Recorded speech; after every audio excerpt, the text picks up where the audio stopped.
नमस्ते दोस्तों, मेरा नाम है सत्येंद्र और इस वाली वीडियो में हम एक्सरसाइज 11.1 का क्वेश्चन नंबर 4 करेंगे। और इस क्वेश्चन को बहुत ही इजी तरीके से आपको समझाऊंगा। ऐसे समझाऊंगा कि कभी दोबारा पढ़ने की ज़रूरत ही नहीं पड़ेगी, ठीक है, बहुत ही आसान तरीके से। तो क्वेश्चन पढ़ते हैं हम। A chord of a circle of radius 10 centimetre subtends a right angle at the centre. Find the area of the corresponding minus segment and major sector. तो क्वेश्चन में क्या बोला हमें, हमारे पास एक कॉर्ड है, तो मैं एक कॉर्ड बना देता हूँ। ये रहा हमारा कॉर्ड।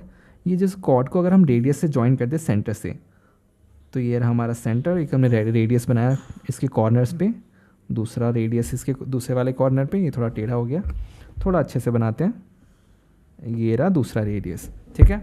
तो जो हमारा ये वाला एंगल है ना, ये वाला एंगल कितना बन रहा है, ये एंगल हो गया हमारा 90 डिग्री, क्योंकि हमें बोला है ना राइट एंगल बना रहा है, ठीक है।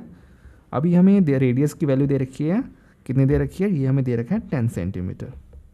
तो ये हो गया हमारा 10 सेंटीमीटर, ये भी हो गया हमारा 10 सेंटीमीटर, ठीक है। तो हमें फाइंड क्या करना है, सबसे पहले हमें फाइंड करना है माइनस सेगमेंट। तो माइनस सेगमेंट क्या होता है हमारा, तो हमारा माइनस सेगमेंट होता है ये वाला एरिया, ये वाला। समझ में आ गया। तो सबसे पहले हमें इसकी एरिया फाइंड करना है। तो ये हम कैसे फाइंड करेंगे, तो मैं आपको अगर ध्यान से देखो, तो हमारा यहाँ से लेके पूरा क्या होता है, ये होता है हमारा सेक्टर, ठीक है। ये पूरा क्या होता है हमारा, ये हमारा पूरा होता है सेक्टर। अगर और ये क्या है, ये है हमारा एक राइट एंगल ट्रायंगल। तो अगर हम सेक्टर के एरिया में से, ये जो पूरा सेक्टर है इसमें से अगर ये ट्रायंगल वाला एरिया माइनस कर दें, तो हमारा क्या आ जाएगा, ये येलो वाला पार्ट वाला आ जाएगा आंसर। इसमें कोई दिक्कत तो नहीं है, सिंपल है। तो हम ऐसे ही करते हैं। तो एरिया ऑफ सेगमेंट क्या हो जाएगा हमारा, तो उसको मैं यहाँ पे लिखता हूँ, थोड़ा सा गलत हो गया, एक सेकेंड। आंसर फर्स्ट पार्ट, ठीक है। फर्स्ट पार्ट करते हैं, सबसे पहले इसको कलर चेंज कर लेते हैं। यहाँ पे करता हूँ एरिया ऑफ सेगमेंट। तो ये हो जाएगा हमारा area of sector, area of sector. इसको मैं नाम दे दूँ, ओ दे देता हूँ, ए हो गया, ये बी हो गया। Sector O A B minus क्या करना है, area of triangle, area of triangle, कौन सा ट्रायंगल, ओ ए बी। समझ में आ गया ना। हम अगर सेक्टर के एरिया में से अगर ट्रायंगल वाला एरिया माइनस कर दे, तो हमारा क्या आ जाएगा, सेगमेंट का एरिया आ जाएगा। तो हमारा एरिया ऑफ सेक्टर क्या होता है, मैं यहाँ से करता हूँ ताकि इस जगह की दिक्कत ना हो। एरिया ऑफ सेक्टर होता है हमारा थीटा अपॉन में 360 इंटू में पाई आर स्क्वायर, ठीक है। और एरिया ऑफ ट्रायंगल का फॉर्मूला क्या होता है, क्योंकि ये राइट एंगल ट्रायंगल है, तो राइट एंगल ट्रायंगल में एरिया का फॉर्मूला होता है half into base into height, ठीक है। मान लो अगर यहाँ पे एंगल कुछ और होता ना, मान लो 60 होता, 30 होता, तब हम ये वाला फॉर्मूला यूज़ नहीं कर सकते थे, क्योंकि ये फॉर्मूला जब हमारा तभी यूज़ होता है जब हमारा एंगल 90 डिग्री होता है ना, जब हमारा राइट एंगल ट्रायंगल होता है, ठीक है। तो दूसरी जगह हर जगह ये फॉर्मूला मत लगा देना, क्योंकि जब एंगल 90 डिग्री होगा तभी ये वाला फॉर्मूला लगेगा, ठीक है। तो अब वैल्यूज पुट करते हैं हम। तो थीटा हमारा 90 दे रखा है ना, तो हो गया 90 अपॉन में 360 इंटू पाई की वैल्यू हमें कितनी यूज़ करनी है, 3.14 इंटू में हमारा रेडियस कितना है 10 सेंटीमीटर, तो ये हो जाएगा 10 इंटू 10 माइनस में हाफ इंटू बेस कितना हो गया हमारा, बेस हो गया 10 और हाइट भी कितना है 10, क्योंकि ट्रायंगल में बेस और हाइट कितना दे रखा है 10 दे रखा है। अब हम वैल्यूज़ कैलकुलेट करते हैं। तो 0 से 0 कैंसिल, ये हो जाएगा 9 4 ज़ा 36। अब कुछ कैंसिल हो जा रहा है, ये हो जाएगा 2 2 ज़ा 4 और 2 5 ज़ा 10। सिमिलरली ये 2 5 ज़ा 10।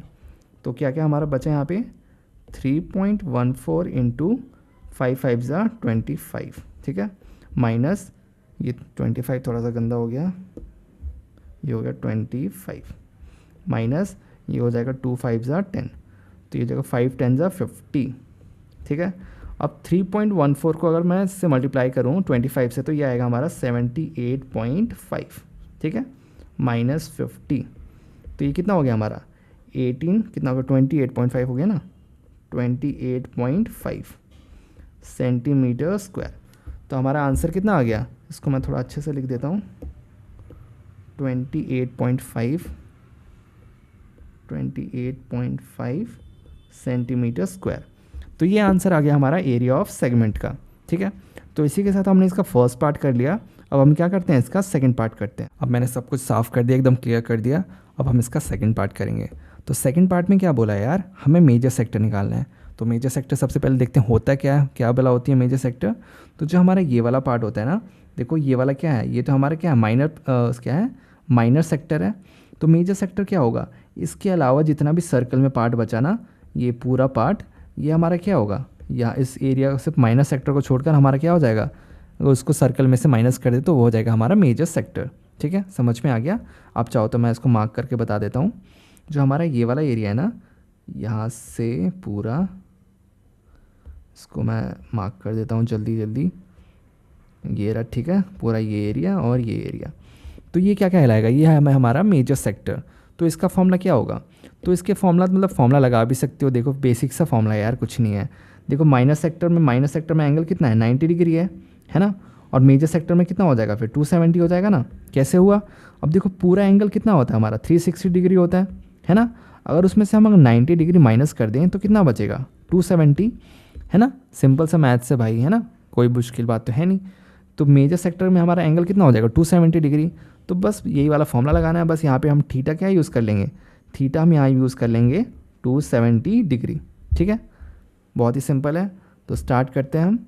एरिया ऑफ, ओहो ये क्या मैंने सड़ा दिया यहाँ पे, एरिया ऑफ मेजर सेक्टर, ठीक है, ये हो जाएगा हमारा थीटा अपॉन में 360 इंटू में पाई आर स्क्वायर। क्योंकि सेक्टर है तो फॉर्मूला तो सेम ही होगा। बस यहाँ पे थीटा कितना हो गया, थीटा हो गया 270 डिग्री। कैसे हुआ, सो हो 270 लिख दिया यहाँ पे, 270 डिग्री कैसे हुआ, क्योंकि माइनर सेक्टर में हमारा थीटा कितना है, 90 डिग्री। तो मेजर इसको मैं थीटा 1 बोल देता हूँ, है ना, ताकि कन्फ्यूज़न ना हो जाए। तो थीटा 1 कैसे आया हमारा, थीटा 1 आया हमारा 360 डिग्री माइनस 90 डिग्री। तो हमारा कितना हो गया ये, 270 डिग्री। ठीक है, कोई प्रॉब्लम तो नहीं है, बहुत ही सिंपल सी कैलकुलेशन है यार, इसमें टेंशन क्या ही लेनी है। तो मैं इसको बेसिक कैलकुलेशन इसको मिटा देता हूँ, इसकी कोई ज़रूरत नहीं है क्योंकि वो जगह ले रहा है काफ़ी सा। ठीक है, अब हमें क्या करना है, फॉर्मूले में वैल्यू डालनी है और आंसर निकालना है। तो थीटा 1 कितना हमारा 270 डिग्री अपॉन में 360, पाई की वैल्यू हमें लेनी है 3.14। ठीक है, रेडियस हमारा कितना है, रेडियस है हमारा 10 इंटू 10। ठीक है, तो 0 से 0 कैंसिल, ये हो जाएगा 9 3 = 27, 9 4 = 36। अब कुछ कैंसिल हो रहा है, हाँ हो रहा है, 2 4 2 = 4 और ये हो जाएगा 2 5 = 10। फिर ये भी हो जाएगा 2 से कैंसिल, तो ये हो जाएगा हमारा 3 इंटू 3.14 इंटू 5 5 = 25। ठीक है, तो इसको पूरे को आप मल्टीप्लाई करोगे ना तो ये आ जाएगा हमारा 235.5। ठीक है, आप कैलकुलेट करके देख लेना, सिंपल सी कैलकुलेशन है यार, मल्टीप्लाई तो करना है। आप चाहो तो मल्टीप्लाई भी कर देता हूँ मैं, कोई टेंशन मत लो, मैं ही कर देता हूँ सब। ठीक है, तो सबसे पहले 3 इंटू 25 कर देते हैं, जो कि होता है 75 इंटू 3.14। ठीक है, बाकी मैं कैलकुलेशन यहाँ पे कर देता हूँ रफ वर्क। तो 3.14 को 75 से करना है, तो 314 को 75 से कर दो। ठीक है, तो 5 4 = 20, ठीक है, 2 5 1 = 5 और 2 7, फिर 5 3 = 15, फिर हो जाएगा 7 4 = 28, 2 ये हो जाएगा 9, 7 3 = 21, तो हो जाएगा 0 8 7 15, ये हो जाएगा 15, फिर हो जाएगा 3। ठीक है, ये हो जाएगा ये, और 2 के बाद पॉइंट था 3.14, तो 2 के बाद आ जाएगा पॉइंट। तो 235.50 एक ही बात है, वो 235.5 के बराबर ही होता है। ठीक है, तो इसी के साथ हमारा क्वेश्चन नंबर 4 भी कंप्लीट होता है। हमने एकदम अच्छे से सिंपल तरीके से समझ लिया। कोई टेंशन होगा तो कमेंट सेक्शन में बोल देना, मैं अगली बार और अच्छे से समझा दूंगा। ठीक है, बाय।